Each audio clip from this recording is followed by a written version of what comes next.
Toute crise oblige. La crise, c'est comme une tempête, donc elle oblige le leadership. Le bateau sans capitaine dans la tempête va voguer dans tous les sens, il va être confronté à des très grands problèmes, donc le leadership est nécessaire et le leadership veut dire aiguiser son courage.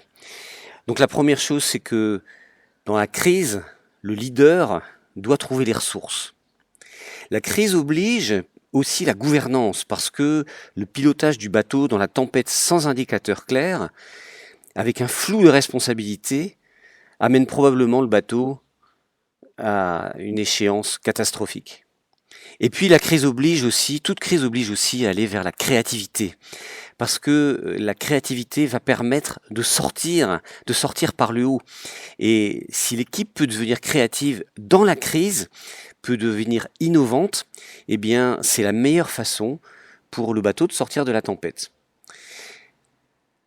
On voit dans ce schéma aussi que le leadership et la gouvernance doivent se mettre en soutien de la créativité, et non pas l'inverse.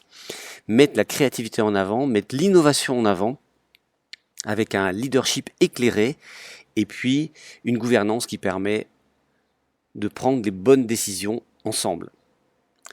Voilà pourquoi, aujourd'hui, ces trois dimensions, aiguiser le leadership, mettre en place les bonnes pratiques de gouvernance et stimuler la créativité, sont trois priorités interdépendantes pour dépasser la crise. Voilà, donc si le leadership ne se concentre pas sur le sens, sur la raison d'être, si le pilotage de l'entreprise ne travaille pas la clarté des rôles, des responsabilités, des décisions à prendre, la clarté des tableaux de bord, si on ne stimule pas l'envie des équipes, et l'envie, elle vient du fait qu'on encourage la créativité, qu'on encourage l'innovation, les nouvelles idées, et tout ça avec l'intelligence collective. Si on ne fait pas tout ça, la crise, c'est plus difficile à traverser, parce que le grand risque, c'est d'être plutôt gouverné par la peur.